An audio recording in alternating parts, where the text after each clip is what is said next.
hear something coming through the woods, and I could see it off in the distance. I could just see something dark moving. I wasn't sure what it was. It was big. It walked out into the shooting trail, probably about 20 feet away, and it looked straight around. It's looking around.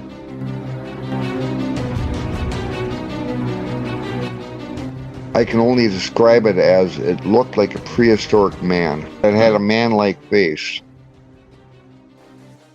This is the Cryptid Creature Show. I am Brian, and with me as always is my co-host Todd. What's up, buddy? Hey, Brian. Have we ever had an encounter from Minnesota yet? I don't think so. I'm trying to keep track of the states that we're doing. And if we have, it's been a long time, and I don't know that we have. But tonight we are going to, because tonight's guest comes from Minnesota. Tonight. Well, all right. Tonight we're going to talk with Michael, who's had a Bigfoot encounter up there in the cold state of Minnesota. Yes. So it appears that these things are just everywhere. That's what we're getting. We're hitting about every state. So except for Hawaii. Except for Hawaii. Maybe there's other things out there. We can eventually get to that. Yeah. So let's bring Michael on and see what the heck he saw there in Minnesota. What do you say? Yep, let's get him. Hey, Michael, how are you? Good, good. Michael, thanks for being here. Where are we talking to you at? I'm up in northern Minnesota. I'm about probably 50 miles from the Canadian border. Okay. Wow, way up there. I live on a remote lake, cabin that I grew up in when I was a kid, and I moved back up here in 2008 and completely been rebuilding the cabin ever since. So. And you've had several encounters and things happen to you. Did they all happen up in that area? Yeah, pretty much. Okay. And you've also been a Bigfoot researcher for 35 years, is that right? Yeah, over 35, actually. Okay. Well, why don't you tell us what got you started in doing that research and maybe talk about your first encounter? Well, let's see. I'm 65 and a half years old. At age 14, traditionally, we hunt every year for meat. So I was out in a deer stand. I was about 14 years old, and I could hear something coming through the woods, and I could see it off in the distance. I could just see something dark moving. I wasn't sure what it was. At first, I thought it might have been a moose. It was big. After about 10 minutes, it walked out into the shooting trail, or shooting lane that I had, probably about 20 feet away, and it looked straight around. It's looking around. The wind was blowing towards me. I could smell it, but it could not smell me. And it looked around for several minutes. It was kind of puzzled because it knew something was there. And I can only describe it as it looked like a prehistoric man. We figured out later it was about 7 feet tall, but it had a man-like face. And it looked around, and finally I go, hey, and it turned and looked at me, and it took 2 steps and it was gone off into the woods towards the cedars. It was gone. Needless to say, I sat there for about 5 minutes going, what in the heck did I just see? And I gathered up my rifle, all my stuff, and I got the heck out of the woods. I mean, it just scared the living heck out of me. But that was my first encounter. I want to say it was back in the early 70s. Is that what started you on the path of researching? It did. I mentioned to my dad what I had seen. We went out back to the spot the next day, and we kind of took a measurement on how tall it was. It was underneath a white pine, and the branch was hanging down. And my dad figured the pine tree branch was at least 8 feet up in the air. So we figured it was probably 7 foot. My dad told me to not say nothing. You know, he said he didn't want to be embarrassed. But later, as years went on, I started talking to people, and the old loggers up here, the guys that did the logging back in the 40s and 50s, had told me that they had seen similar things up here back in the same area. It wasn't basically until Finding Bigfoot came out is when I started getting interested in it again. and I actually started learning some things. I've had a lot of experiences over the years with being followed in the woods, um, infrasound done on me, rocks and branches thrown at me, tree knocks. But in the early years, I had no idea what these were. I just thought, wow, this is really weird. It wasn't until I started getting educated, I started learning what I was actually seeing back in the early days. How far away from you did you say this creature was when he stepped out into the I'd open? say about 20 feet. Can you describe his face? I know you said he looked like a man, but what color was his skin? Did he have a human-like nose? Did he smell any of that stuff? Whatever you can describe. The smell, I've smelt it a couple of times in the woods. It's kind of like a wet dog and rotten fish smell. And I've actually had it happen behind my cabin here about 2 weeks ago. I went out at night, and like I say, I'm kind of remote where I'm at. Walked out into the backyard towards dirt road that comes into my place. I could get a really strong smell, odor coming at me. And I've had some things happen here back in 2008. They were really interesting. But this thing stepped out. It was dark in color, completely dark. And the first thing I thought is some goofy deer hunters out here. He's not wearing any. At that time, he had to wear red. He's all dressed in black. This thing was completely black in color. No gun, no nothing. And then when it looked at me, the forehead was kind of protruding the rest of the head. The nose was kind of a big, flat nose. The eyes were dark.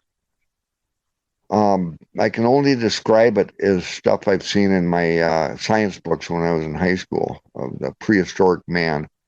The face was very much like that. And like I say, when it walked away from me, after it realized I was there, it walked away. It literally took 2 steps and it was gone off the shooting lane. Shooting lane was about probably, I want to say 8 feet wide at least by about probably 30 feet long. And it was gone in 2 steps. I didn't even see it. I could hear it moving through the woods. But that was my first encounter. What did you think when it walked away? Did you think it was still a person, or did you realize at that point that wasn't a man? I really didn't know what to think. I had to kind of think about it later that night. And you got to realize up here where I'm at now, I was raised trapping and hunting up here. So my dad, my uncle, they used to run trap lines. So I'm used to being out in the woods. I know animals.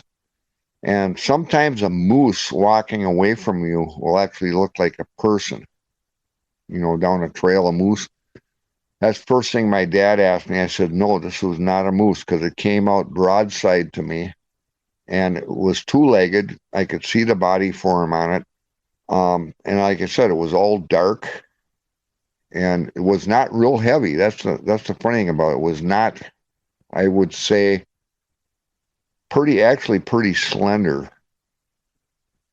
And we figured it to be about at least 7 foot tall. It's probably a juvenile, I'm guessing. I've dealt with quite a few juveniles up here. I can distinguish what's going on with, like, I can tell if it's a juvenile or if it's an adult. I've had a lot of experience with that.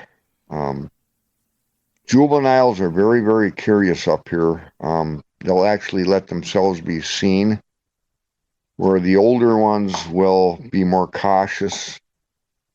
Up where I'm at right now, they tend to, they winter in the tamaracks and they summer in the cedars. And the reason for that is cedar time, or the summertime, the cedar trees are kind of like a bug repellent. So I used to guide up here for bear hunting a few years back. I would take my people out and put them in cedar groves because they had least amount of bugs in the cedars. A a few of the outings I did up here, we had a lot of responses as far as like tree knocks and actually vocalizations. And I pretty much, I'm sure it's just juveniles. So when you said "hey" to this thing, did you think it was a person at that point when you said that? I kind of did think it was a person, but you consider that time of year, it's during deer season. Nobody in their right mind would be out walking around in dark clothing, especially, and not carrying a rifle. And especially the area I was in was a 55 square mile game preserve that was just recently opened up for hunting. So not a lot of people knew about that. My dad knew about it. My uncle knew about it. And we hunted in there for quite a few years, and there was basically nobody in there but us. So no, it was not another man. I'm 100% sure of that, especially looking at the face. So No, right. You said at first you thought maybe it was a person, but then you realized it wasn't. I just wondered when you yelled at it if you still thought it was a person at that point. yeah, when I said, I went, hey, and it turned and looked at me, and this thing looked bewildered. It just had that blank stare on his face, and then it turned and just took 2 steps and was gone. If it would have been a man, I'm pretty sure it would have walked up to me and said, yeah, we're in here doing this or we're doing that, whatever. But no, it took off. It wanted nothing to do with me. Yeah, well, if they just opened that up for hunting, I'm sure he was surprised that you were there.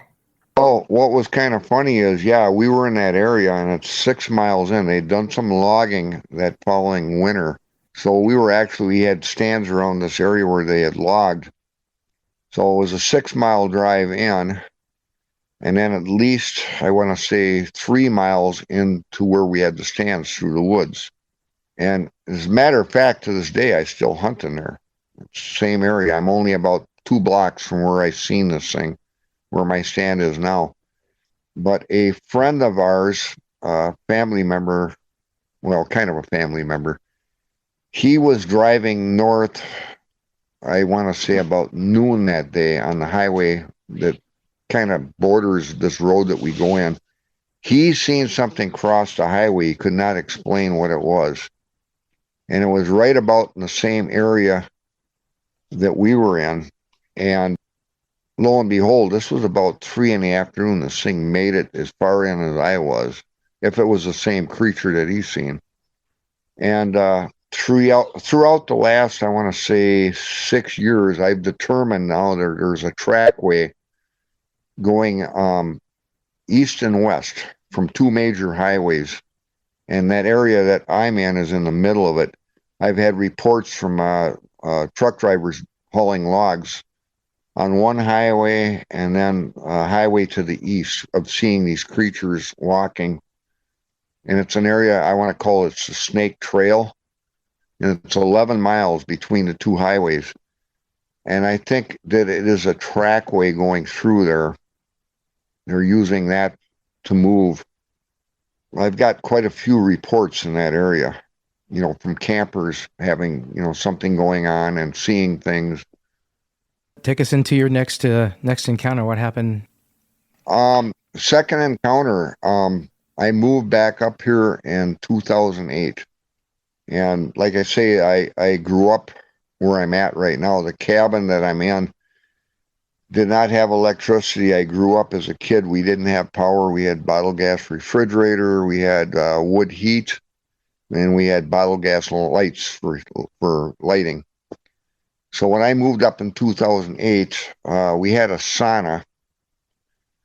And my morning ritual before I went to work, I had to drive 40 miles to go to work. I'd go out on the wintertime, I'd go out on the ice. I had a hole cut in the ice so I could get water. And the water was used for the sauna, shower, and for doing dishes. So I would sit out on the lake in the morning and I'd watch the sun come up.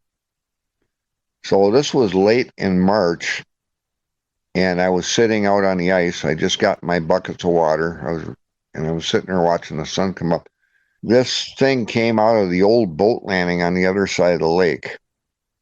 And it walked from the boat landing, I want to say approximately I want to say probably a half a mile, and then went back into the shoreline, into the woods. And it was on two legs. It took probably 5 or 6 minutes to do this. And I could not walk that fast. And the lake that I live on is pretty narrow. I got a pretty good look at it. It was very dark and big.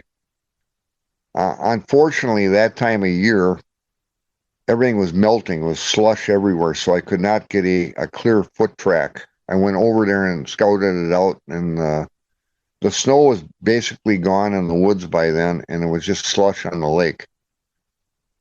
That was my second encounter, but what's kind of weird, because I was one of two people living on the lake at that time.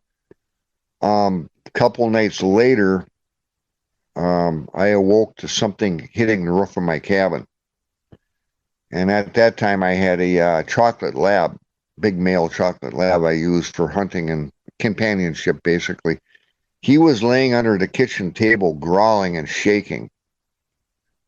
And I went out the next morning and found a bunch of these little pebble rocks laying on. I got a metal roof on my cabin. All these pebble rocks laying on the roof of the cabin. Something was throwing them up on the roof of the cabin. And then about 3 days after that, I had a loud bang on the side of the cabin on the outside wall. Same thing. The dog was hiding under the kitchen table, growling and shaking. And it's not uncommon for a moose to mark their territory. They'll come up and bang on the side of a building or a cabin. They'll actually scrape it, whatever. But at that point in 2008, I did not have electricity here. The only thing I had was a big flashlight. I could try to look out the window and see what was going on. And that was two incidents. Other than I got up in the morning and went outside, and I got a real strong odor. And this was still end of March, early April, this was going on. That was in 2008. But that was my second sighting that I had. You're listening to the Cryptid Creature Show with Todd and Brian. We're glad you're here, and we hope you're enjoying the show. Don't forget to visit our website at www.cryptidcreatures.net. By becoming a member, you'll get access to exclusive videos, members-only episodes, early, unedited, ad-free releases, and even a shout-out on an episode. Join us at www.cryptidcreatures.net, and thank you for supporting the show. Now, you're in the cabin now that you've had that activity going on with? Oh, yeah. I mean, this place is completely different now. The cabin's been all upgraded. I've got running water, shower, all that. I actually built a 5-car garage. Half of it is a bar, full bar, and a bunk room. And the reason for that is because I still have people come up in the fall, and they'll stay here and they hunt out of here for either a bear or deer. And so I make a little money on the side doing guide work up here. But right now, yeah, I'm out in the family room part of the garage. Cool. Sounds like a fun place. Yes, I also, I'm a member of the Minnesota Bigfoot Research Team.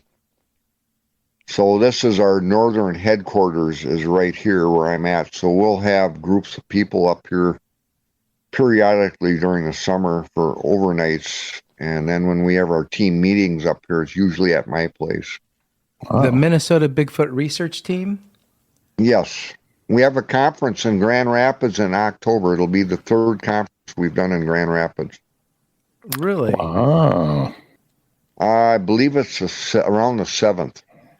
They can look up Minnesota Bigfoot Research Team, and it should have more information, or Minnesota Bigfoot Research Team Conference. It'll have information on the conference and that. I also they do a class at the St. Cloud College or whatever it is on paranormal. And I do a lecture there. It's every couple months I do a lecture there on Bigfoot.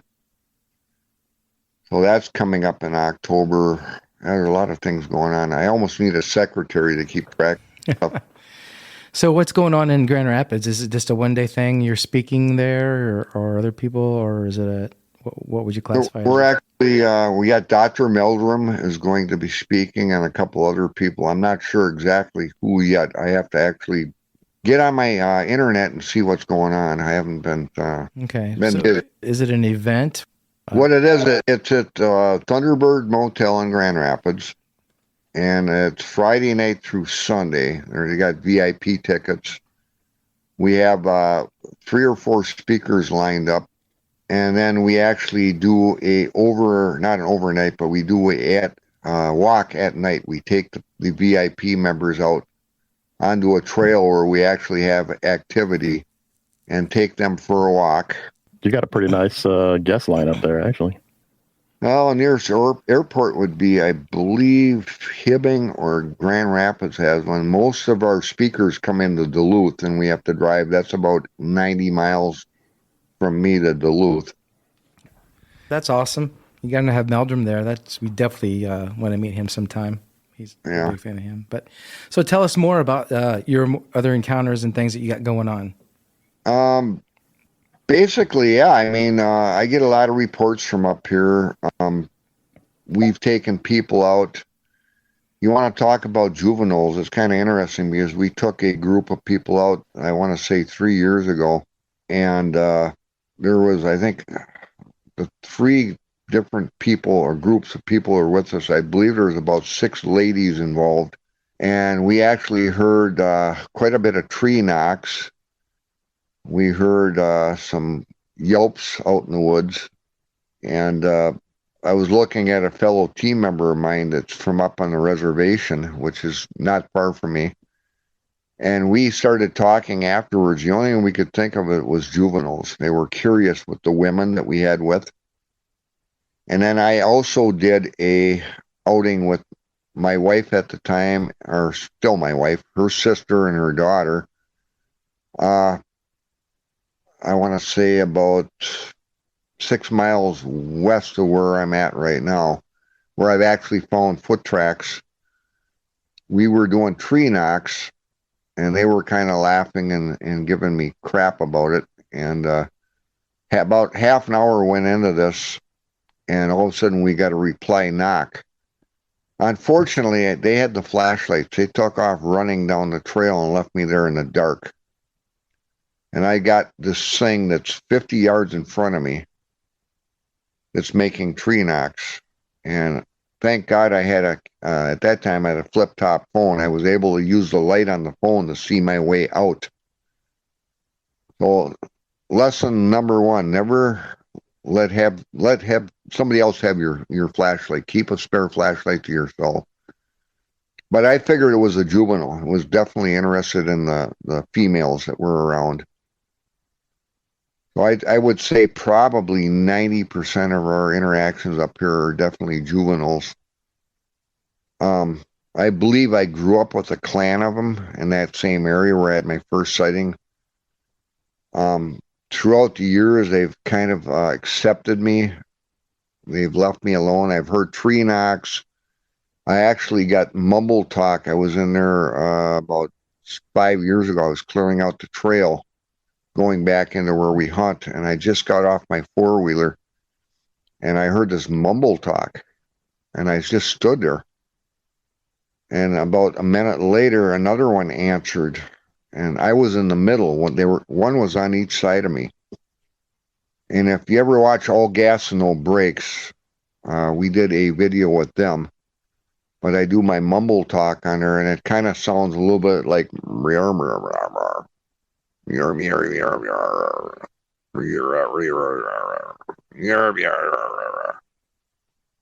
that's exactly what it sounded like.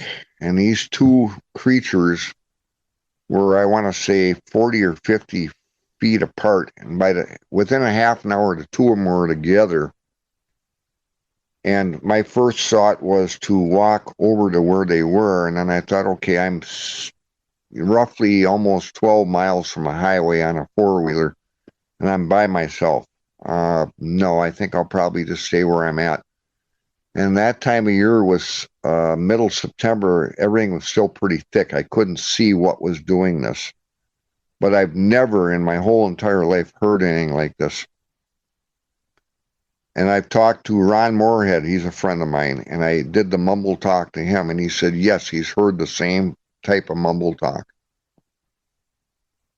So that brings me to my third encounter. We were doing Reamer Days in Reamer, Minnesota, which they put on a festival for Bigfoot. And this all gas and no brakes come up to us. They wanted us to take them out in the woods that night. Didn't know who they were. Had no idea. Took them out in the woods. Had an encounter. We had a young guy with us by the name of Dylan. He was about 18 years old. So one of the other team members, he was demonstrating how to do wood knocks. And this Dylan and I were standing off on the trail, and it was just starting to get dark. And we were probably 20 feet off the trail from the rest of the guys doing the filming and that. And all of a sudden, this thing walks out on the trail and it starts sidestepping back and forth. And I go, hey, we got one on the trail. Well, by the time they got out to the trail where we were standing, it sidestepped and went back into the woods again. This young guy by the name of Dylan, he freaked out. He started running. I literally had to go chase him down and grab him. It scared him that bad. That all gas, no brakes. They kind of made a joke out of that whole thing. They did my mumble talk over and over and over again, and they did kind of made a joke out of it. But it did have over 4 million views on YouTube. They've actually used my mumble talk on different things on YouTube. But that was the third encounter I've had. But I mean, 4 million views. That is amazing. So yeah, look up all gas and no brake, Bigfoot, and they do an episode on that. So we're supposed to go out with them again. It's called Channel 5. They want to do another show out in California, up in the mountains. I'm still waiting to hear on that. And also, we're right in the middle of filming that sequel for Sasquatch Meets Science. We've been doing filming for that, and that's with Doug Hychek. Right. Okay. They're doing a sequence on that. So I was down at a film location about a month ago, and they were doing different videos. They're going to be filming up at our conference in October. They're going to be doing filming there. And we got an area that is pretty hot. They might be in there. I think they might be doing some filming back there, but two of my other team members went in there and they brought some people in with them. This was about, I want to say 3 weeks ago. I did not go with. I wish I would have. One of the team members got hit with a rock and actually knocked him down, and then they had vocalizations all around him. And again, I'm thinking it's juveniles. You know, they're just curious. They're kind of like high school kids. You know, let's see what's going on, you know. Especially there's women. Okay, what's going on, you know. I wish I would have been there for that. That, if you look up Minnesota Bigfoot Research Team or the Research Team TV, that video should be on there. They did interviews with that and that. And but that's a pretty active area right now. I believe they might be doing some filming out in that area. I'm not sure. I haven't touched base with some of the other team members to find out exactly what's going on with it. So besides the fact that you're in a heavily wooded area, are there any cave systems around where you're at? No, up here. The strangest thing I ever found, I was out, I want to say 20 years ago, I was doing some scouting and looking for an area for these guys to hunt in. And I know the area. I found in this area what appeared to be a pyramid-shaped object out in the woods. And this structure was roughly, say, 30 by 30 by 20 feet tall, made out of block. I want to say up here it's mostly quartz and granite. It was all made out of quartz and granite, and it had moss all over it. And I had actually went into St. Paul and showed them some pictures I had of this, and they had no clue what it was. This thing had been around for a long time. I've also gotten a hold of some Native American friends of mine that are on the reservation just a few miles north of me, and they had no idea what it was, when it was built, how old it was. Uh, One of my bucket list things is to go back in that area again. If I can find it, I actually want to bring some other people in there to look at it. And I'd actually like to get some video of it this time. But that was a really weird thing that I had found up here. Um, I can't, nobody can explain to me who built it. And it appears to be really old because of the moss that's on it. How tall did you say it was? I would guess I'm guessing about at least 20 foot high, all made out of granite, and it's overlooking a swamp. So I have no idea who built it. It's definitely got to be really old because of the moss, and who in their right mind is going to build something like this? It's got to be, I'm guessing hundreds and hundreds of years old, maybe, older than that. Interesting. Yeah, it is. Could it be like a portal or something? Are you in that side of Bigfoot? Do you think there's some kind of mystical thing going on with Bigfoot, or what do you think they are? Believe it or not, I've got Native friends, and actually I'm part Native American myself. I've talked to them. I had something really interesting going on about a week ago, and I was out in an area where I put cameras up, and in fact, it's the same area that I've had my first sighting. I was getting these premonitions. It's really strange. I'd be standing there, and all of a sudden, it's like something was trying to communicate with me, and I could see bits and pieces of it, and then it would go away, and then it would come back, and then it would go away. So I talked to a friend of mine, a good buddy of mine. Him and I used to do a lot of researching together up on the border. He talked to the medicine man on the reservation, and he told me to bring out garlic and tobacco and leave it there in that area, and to ask them to contact me, plainly contact me, whatever it is. So that brings me back to infrasound. I've had infrasound done on me a few years back, and that's no fun. I don't know if you guys know what infrasound is, but getting back to the portholes and that, I mean, I could talk about this all night. People say that they change shapes, they do different things. A hunter that's been in the woods for many years will blend in with the tree line.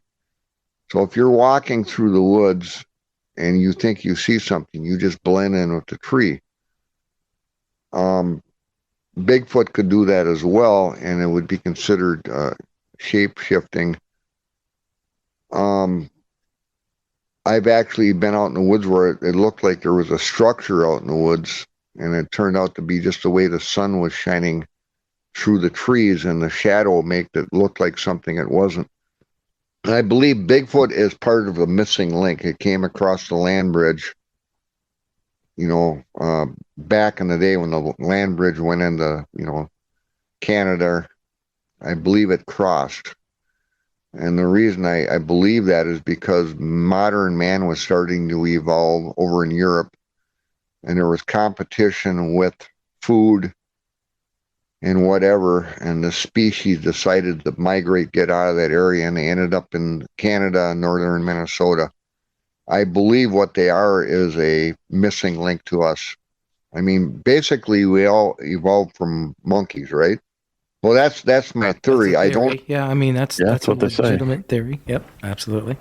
I've been up on the Canadian border with my friends up there on the reservation, and we had two vocalizations that just floored me. I've never heard nothing like that, and it was like a "ooh,"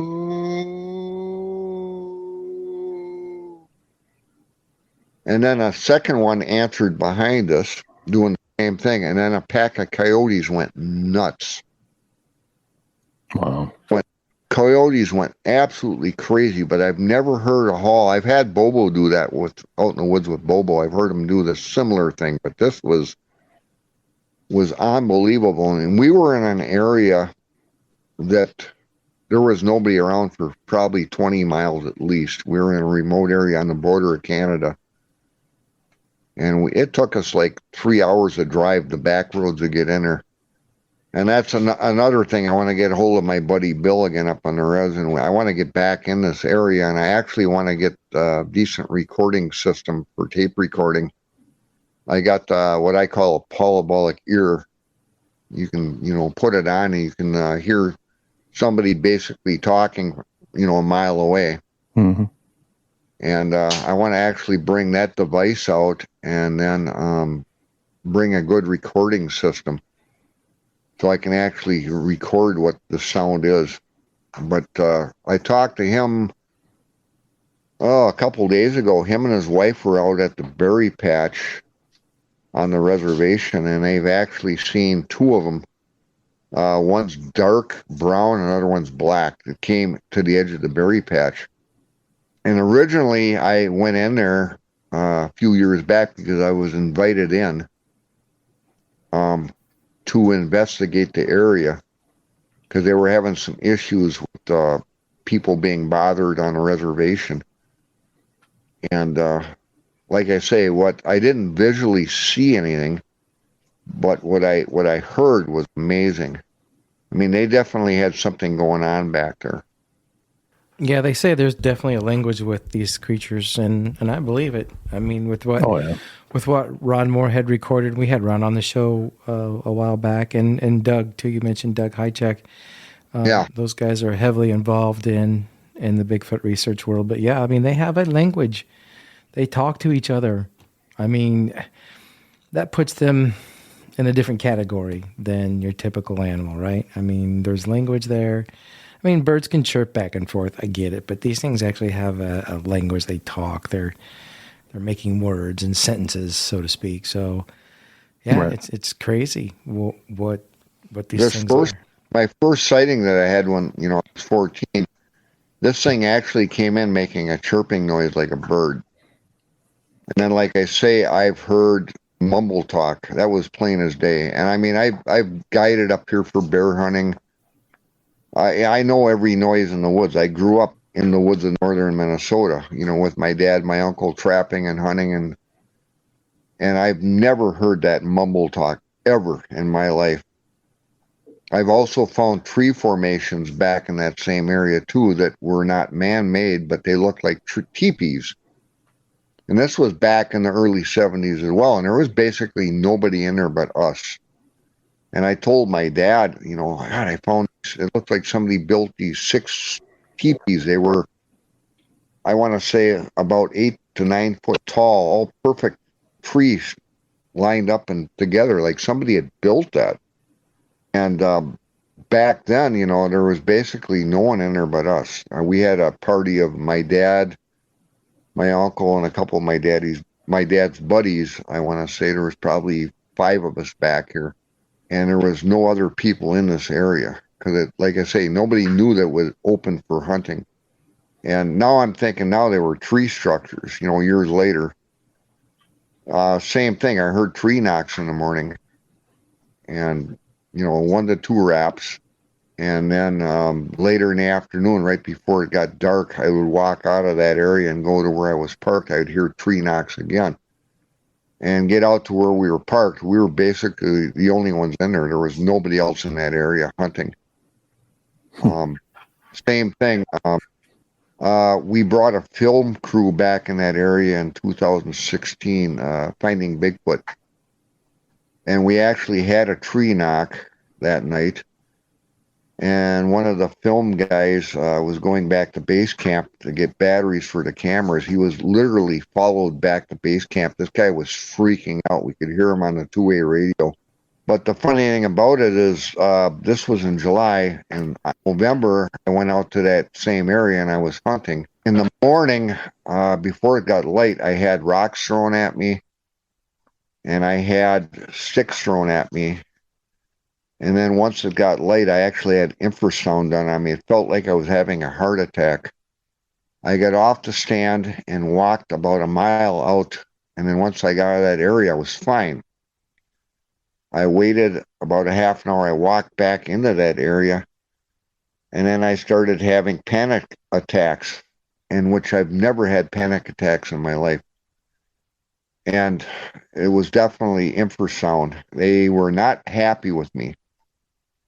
Um, I've had gifts left up in my tree stand. I had a dead rabbit up there. The neck was broken. There was no bite marks on it. I've had bones up in the stand that were piled up as gifts. So I truly believe I've grown up with a clan of them in that area, and they've just accepted me. Okay, this guy comes in 2, 3 times a year. He's not leaving, so we might as well just accept he's going to be here. Also, gut piles. You know, when you shoot an animal, you leave a gut pile. They're gone the next day.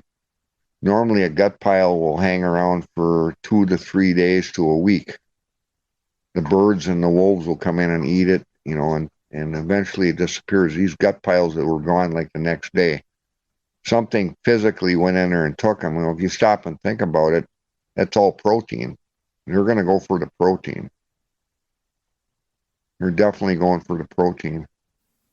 Well, I mean, that's some of the interesting things that have happened to me back in this area.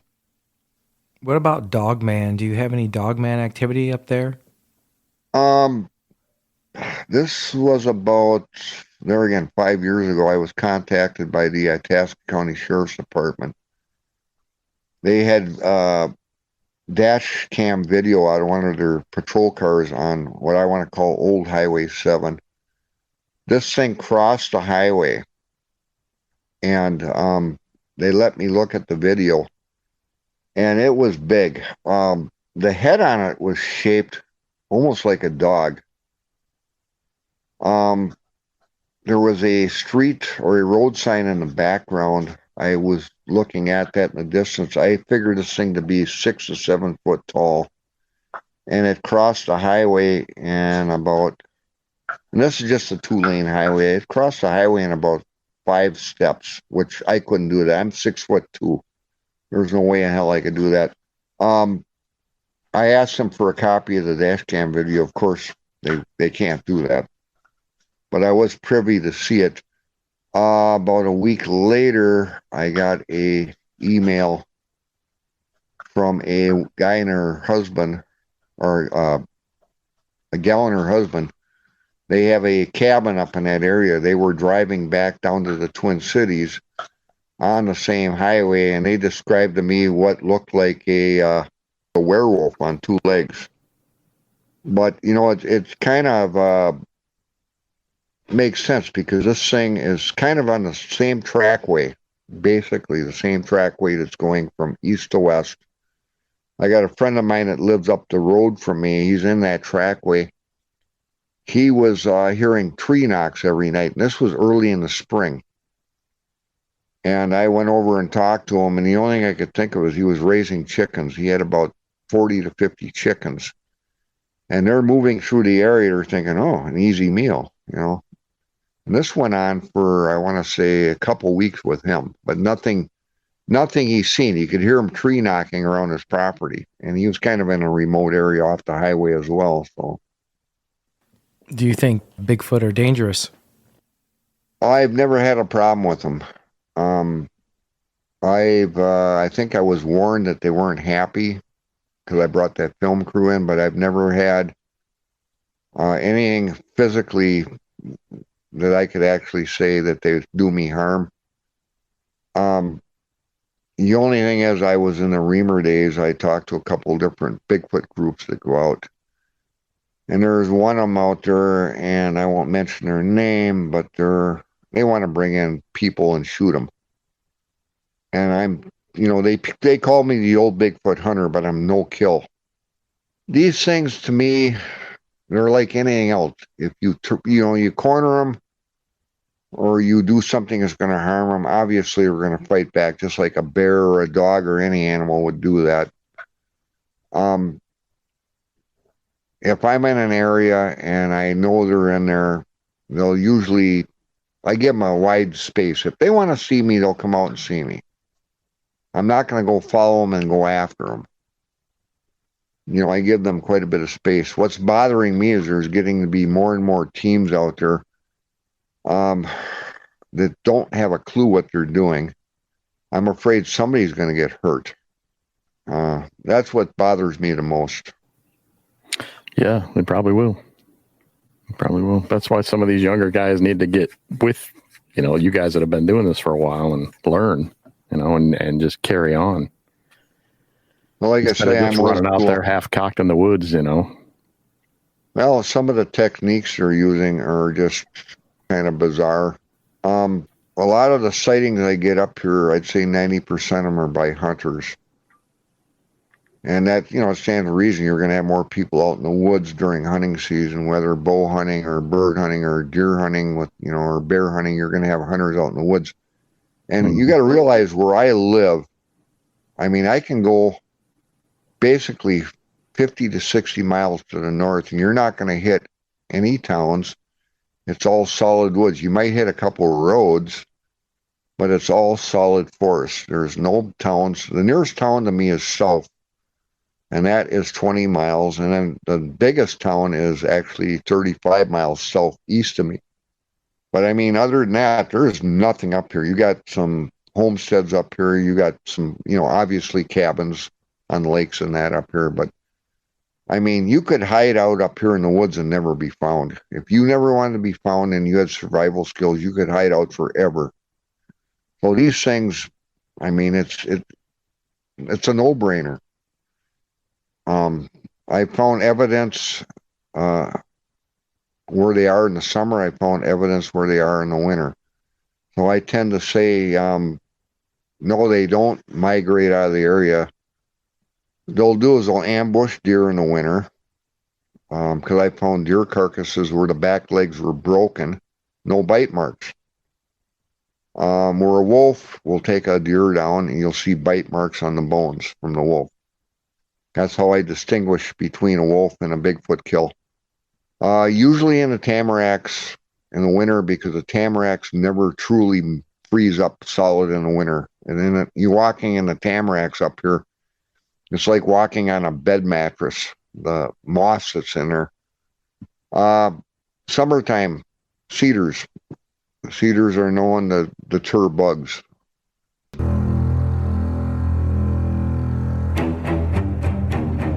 You're listening to the Cryptid Creature Show. If you're a fan of the show, go and check out our new Patreon site. You'll get access to our private Discord server, exclusive merchandise, access to all live streams and Q&As, discounts on merch from the Cryptid Creature store, and get a chance to be a guest host during one of the show's recordings.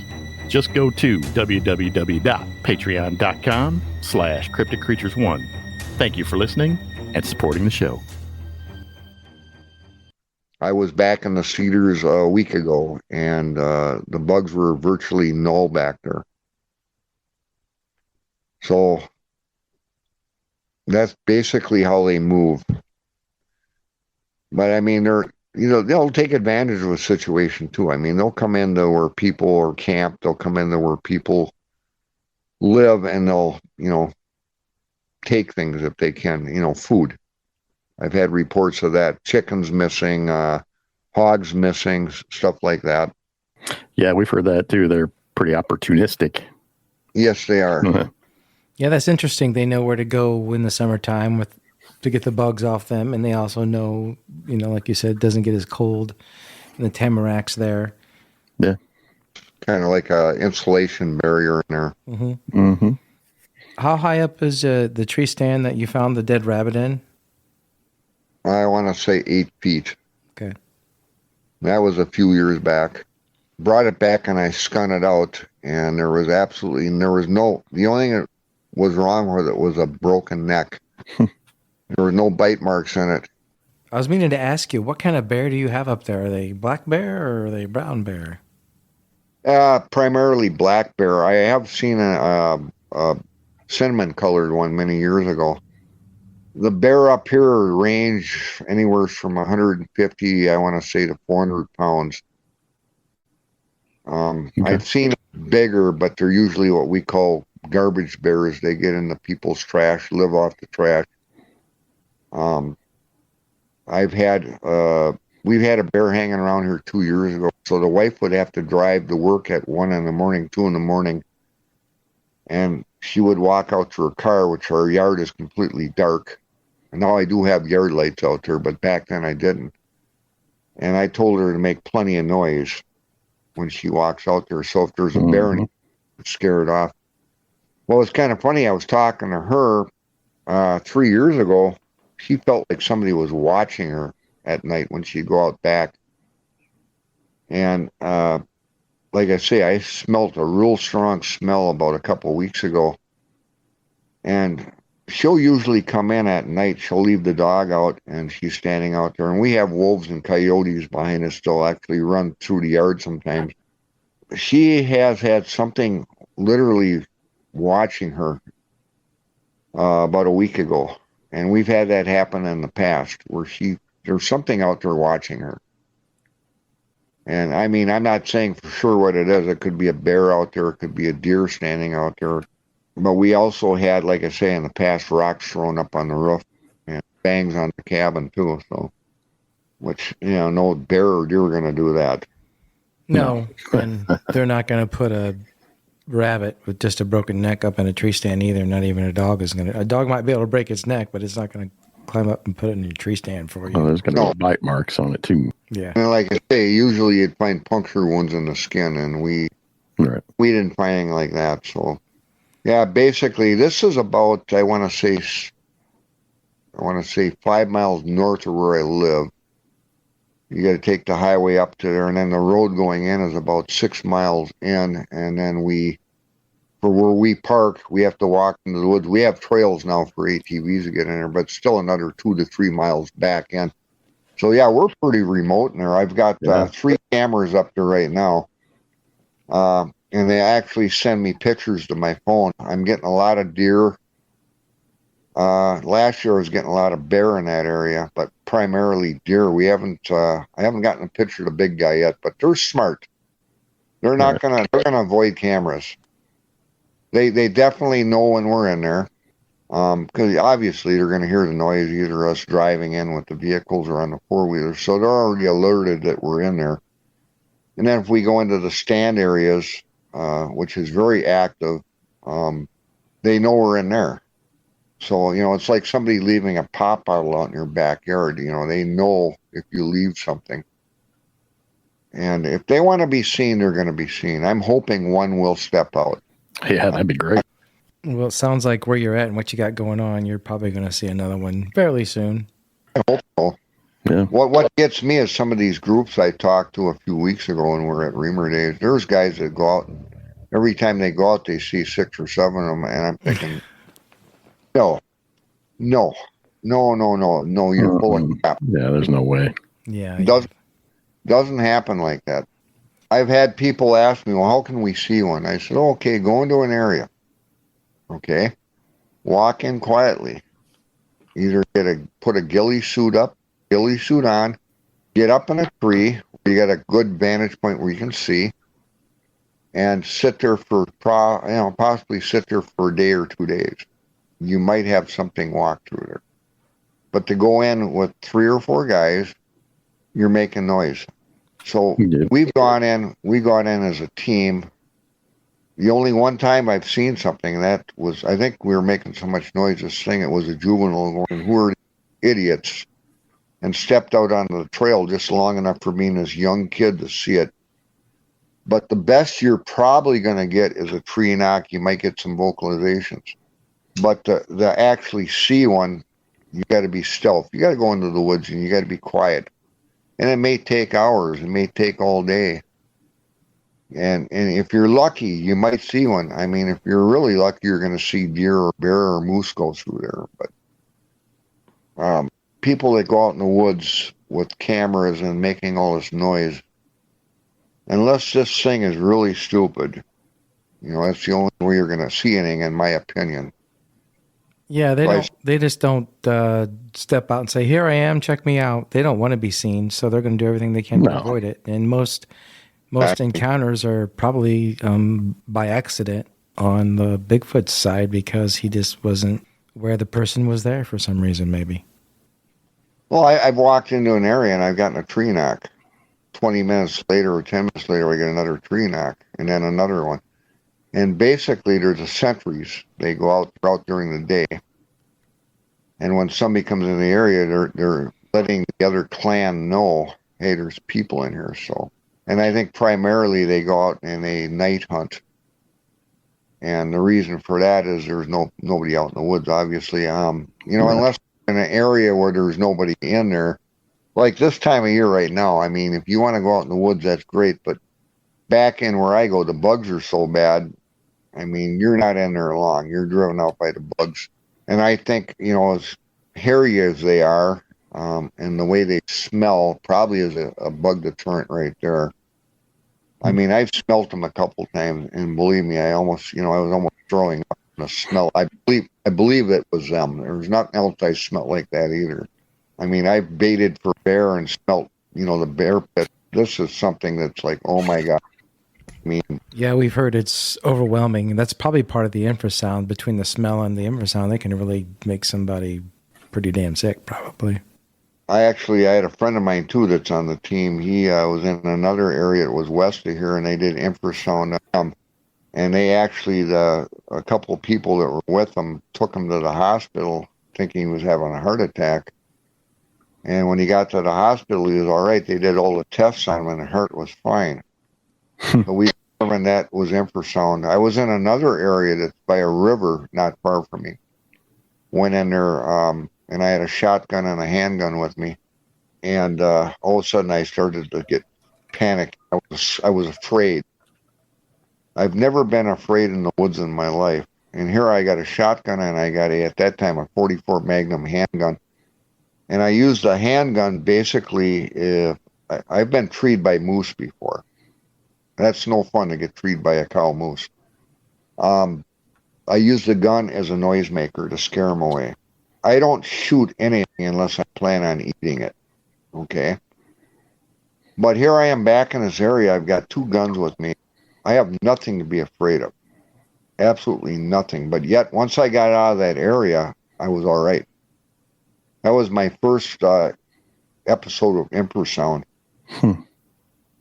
And I had no clue what was going on until, I get on these different sites. I've talked to people that have more experience than me, and I get educated. I've been doing this pretty much most of my life. I'm no expert. I learn things all the time. I claim not to be an expert. None of us are, right? None of us are. Right. Well, Michael, we appreciate you being here. It meant a lot to have you on and talk to you tonight, and it was a pleasure having you on the show. Well, I hope I did some good. I think you did. I think it was pretty awesome. Yeah. Great being on with you guys. We appreciate it. And when you see the next one, get a hold of us and we'll get you back on. You can tell us about that one too. What do you say? No problem. I'll let you know what's going on because we're getting out into the woods now a little bit more. And then come hunting season, I kind of back off because you got hunters out there. Right. So, if I hear tree knocks, it could be anything out there. I'd like to get out mostly in the spring, like March or April. Okay. And but I get a lot of reports. Most of my reports are in this time of year. From now until like December, people are out hunting. Mm-hmm. But yeah, if I hear anything good, I'll get a hold of you guys. I got your number. Absolutely. Sounds good, Michael. We appreciate it, man. Yeah, we do. Well, thank you for having me. Thanks for being here, bud. Thanks for being here, buddy. See ya. Like we said, I think those things are just about everywhere. Yeah, seems to be hitting every state in the union. Minnesota, I would think Alaska. they could drift down from Canada, possibly. Yeah, I would imagine they go back and forth up there. I tend to wonder if a lot of these creatures weren't just up there in Canada in those dense forests, where no man ever had went, and then they just kind of slowly trickled their way down, Probably. Maybe. I wouldn't want to stay in Canada. Cold up there. Yeah, those poor little guys. Come down here and get warm with us. Come on. That's right. Come on south. We'll take you in. Another good episode, my friend. Yes, it was.